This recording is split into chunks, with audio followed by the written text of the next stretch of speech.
Autonomia, Maroni chiama Zaia. Il governatore della Lombardia fa sapere che venerdì in giunta annuncerà la data per il referendum consultivo che, ha anticipato, si terrà a ottobre, probabilmente insieme al Veneto.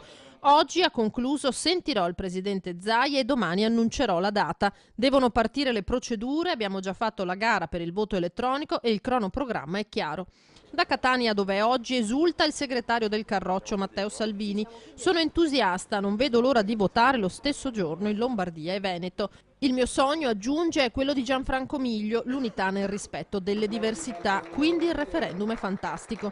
Per il costituzionalista Luca Antonini la strada è tracciata. Occorre un regionalismo a geometria variabile, cioè un regionalismo meritocratico. Chi merita l'autonomia la deve avere e chi invece l'ha dissipato l'autonomia allora deve essere commissariata e l'autonomia va tolta. L'obiettivo è quello di trattenere nel territorio i 9/10 delle risorse, con le stesse prerogative delle province autonome di Trento e Bolzano. Io credo che se questo referendum ottenga tantissimi voti e tantissima partecipazione diventerà come la palla di neve che diventa valanga. Nessuno potrà più fermare il processo di una vera autonomia alla Regione Veneto, che è una regione che la merita davvero.